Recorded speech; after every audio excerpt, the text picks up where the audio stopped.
placa chegou pra gente, eu compro essa placa, algo em torno de R$ 50. E aí eu não sei se tá bom, se tá ruim, como é que tá, é bem que na cegas. Bate o olho lá e vai no bolo, né? Então ela tem, às vezes, mais de um defeito, às vezes tá mexida. Então a gente bate o olho em algumas e vê qual é que vale a pena reparar, tá? Esse caso era um deles que vale a pena reparar demais. E foi analisar, nesse caso essa Consul, né? Então, quando eu fui analisar o circuito, energizamos ela em bancada, tá? Energizamos ela em bancada. Ela energizou, mas entrava com erro 17. Então já entrava, ó, isso é importante, tá?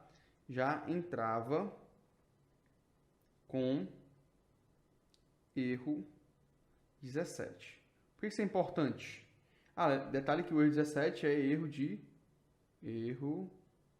de PFC, circuito de PFC. O que é o circuito de PFC?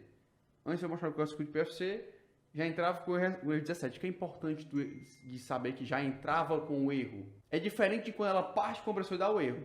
Quando parte do compressor e dá o erro, a gente tem aí por um caminho. Quando ela já liga, energiza, já está com falha, o caminho é um pouco diferente. Então, já deu falha, direto, caminho é 1. Chegou a partir do compressor e deu falha do erro 17, depois que partiu o compressor, o caminho é outro. Certo? Então tem sempre essas duas linhas aí para a gente estar estudando. Na verdade, quando é um caminho, já dava erro, você vai ver o caminho hoje. Quando é outro caminho, quem sabe eu trago esse defeito futuramente. Né? Antes de eu falar do circuito de PFC, ó. O circuito de PFC, para ficar bem claro, ele é composto basicamente, vou fazer assim, ó. Ele é composto por ponte retificadora, tá? Ponte retificadora, vou simplificar, tá? Ponte retificadora, aqui vai vir reator, depois vai vir IGBT, depois tem o diodo, depois vem para os capacitores. Se eu estiver certo, é isso daqui. E depois vai para a caixa preta, que é o IPM. Tá? Basicamente, aqui entra a fase neutro. Alimentação AC, 220 volts. Basicamente, são esses componentes do circuito. Basicamente esse aqui, ó. O circuito de PFC é esse aqui, ó. Eu tenho, basicamente, tá? Eu tenho a parte de potência. Eu tenho aqui ponte, retificadora, IGBT, reator, diodo de potência e os capacitores de potência. Ah, mas tem as leituras de corrente. Tem, eu sei que tem as leituras de corrente. Vai ter os circuitos de leitura de corrente. E aí esses circuitos de leitura de corrente ficam aqui a todo momento, né? Tem leitura de tensão, tem leitura de corrente aqui do IGBT. Então tem várias leituras aqui nesse sistema. De maneira bem simplória, é assim o circuito. Esse é o circuito de PFC. Então aqui é o circuito de PFC. Ó, mas onde tu falou que capacitor cerâmico, não vi capacitor cerâmico nesse desenho. De fato não tem. De fato não tem. Porque é bem peculiar. Mas geralmente geralmente não. Em todas as placas esse aqui é o circuito de PFC. Tem essa topologia, envolve esses componentes, né? Claro, tem outros circuitos de leitura que podem causar erro 17, que é o erro de PFC, mas a gente tem que analisar os circuitos mais detalhados para isso. Então já estava com erro 17, fui analisar o circuito de erro 17, analisei tudo isso aqui, ó. Tirei a ponte para medir fuga, medir IGBT, medir reator, medir diodo, medir a parte do capacitor, medir IPM, medir alimentação. Fiz os testes com tensão, medi tudo, batendo ponta a ponta aqui e nada de observar nenhuma anomalia. Até que eu cheguei no seguinte circuito. Um detalhe aqui importante para vocês entenderem. Ó, eu cheguei no pino do micro, eu cheguei no 1.8, ó, o microcontrolador possui uma alimentação vem de 3,3 volts e 1,8 volts. Certo? 3,3 volts e 1,8 volts. O de 3,3, quando eu medi, aí eu fui medir, aí, onde é que eu consigo ver essas tensões? Em capacitores, tá?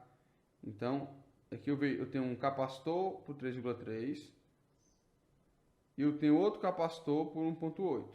Quando eu medi 3,3 no capacitor, ou medi a resistência do capacitor de 3,3, a placa desenergizada, Quando eu medi a resistência do capacitor de 3,3, me deu uma resistência normal. Quando eu medi o de 1.8, estava dando 25 ohms. Certo? Isso aqui, ó, é caracterizado como uma baixa impedância. Ou baixa resistência, tá?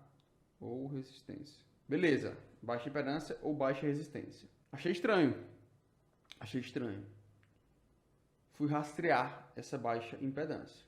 Como é rastrear a onda? Vamos lá. Ó. Se eu tenho um capacitor de 1.8, esse capacitor de 1.8, deixa eu estar aqui, ó. Capacitorzinho. Fica para o GND. Aqui tem mais 1,8 volts.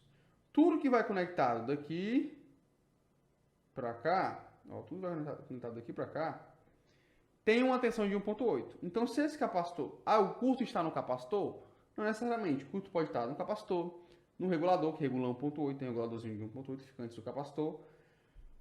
Mas, se eu tiver aqui um resistor de 20 ohms, ou 25 ohms, eu vou, quando eu pegar, pode estar longe só do circuito, mas se estiver conectado, longe só na topologia da placa, tá? Mas se estiver conectado, eu vou medir aqui uma resistência, quando ele está desenergizado, de 25 ohms, porque está em paralelo. Eu tendo a medir essa resistência, tá? Não vai ser igual, mas eu vou tender a medir uma resistência parecida com esse daqui. Não é nem 25 ohms, não, é algo aproximado, né? 25 ohms aproximadamente, tá? Porém, então, nessa situação, pode ser que eu tenha qualquer componente que esteja com 25 ohms. E aí eu saio rastreando, medindo componente a componente. Como é que tu rastreia lá, onda? Eu pego aqui, eu sei que aqui tem que dar, aqui é 1.8, é o positivo do capacitor. Eu vou medindo os resistores. O que der 0 ohms, eu vou medir na escala de resistência. Então, eu vou medir, ó, medição, vou aqui, ó, medição. Pego o meu multímetro e botar na escala de resistência. Meu multímetro na escala de resistência. Saio medindo a resistência dos componentes. Na verdade, eu vou botar na escala de continuidade. E saio medindo. Por exemplo, bota o ponteiro aqui, preto ou vermelho, tanto faz. E saio medindo. Bipou com esse pino aqui, deu 0 ohms. Deu 0 ohms daqui pra cá. Deu, porque é um curto. Beleza, aqui tá chegando positivo. E fui bipando, componente a componente estava próximo ali. E aí eu cheguei, né, inclusive no resistor de 20 ohms. Quando eu tirei esse resistor, vixe, achei o problema. Quando eu tirei o resistor do circuito, 1.8 voltou a dar uma resistência alta. Opa, achei, tá aqui o problema. Mas eu fui ver o valor da resistência e era de fato um resistor de 20 ohms. Estava batendo o valor correto do resistor. Mas quando eu tirei, ele abriu e o 1.8 voltou a dar o valor correto. Depois do resistor, tinha outro capacitor. Esse outro capacitor não era o capacitor de fonte. Tá? Era só um outro capacitor eletrolítico. E nesse capacitor, quando eu medi em cima dele, estava dando 5 ohms. Tá? O resistor era de 20. Olha o detalhe importante. Ó. O resistor era de 20. O capacitor era de 5. Quando eu medi do GND para o pino aqui do 1.8, ele tem que dar zerado para esse ponto aqui, por exemplo. Dá 0 ohms. Eu só medindo 0 ohms. Eu vejo lá onde está dando 0 ohms. O que bateu 0 ohms é porque é o que vai direto pro positivo do 1.8. O que bateu 25 ohms é porque é GND. Porque daqui para cá, pro GND, dá 25 ohms. Tá aqui, ó. Então, se eu pegar aqui, medir daqui, desse ponto. Vamos lá, medir desse ponto aqui. E aí eu vou nessa linha, identificando quais são os componentes que estão na linha. Identifiquei alguns capacitores cerâmicos e eletrolíticos. O primeiro que eu identifiquei foi um eletrolítico, esse que eu falei aqui, ó, de 5 ohms. Só quando eu tirei ele, permaneceu com 5 ohms em cima dele. Então não era ele, tá? E é um pouco de tentativa e erro. Tirei ele, medi fora, tava ok. Tentativa e erro no sentido de que não na doida, né? Vocês viram que tem uma metodologia aqui. Eu estava medindo para ver o valor que bate, mais próximo. Não é na louca.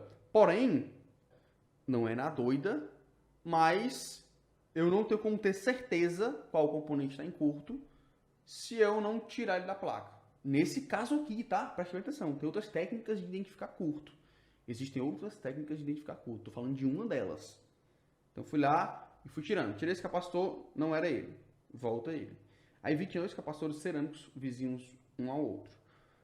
vizinhos a esse capacitor aqui. Quando eu tirei os dois capacitores cerâmicos, o primeiro estava bom, o segundo estava lá com 5 ohms. E aí, esse capacitorzinho cerâmico que estava com baixa impedância, ele baixava a resistência 5 ohms. O capacitor cerâmico, ele é um capacitorzinho pequenininho, que ele tem uma topologia assim, ó. Tem um trajezinho aqui de soldagem, e ele geralmente é laranja, tá? E aí, ele não tem polaridade, tanto faz botar de um lado como botar de outro.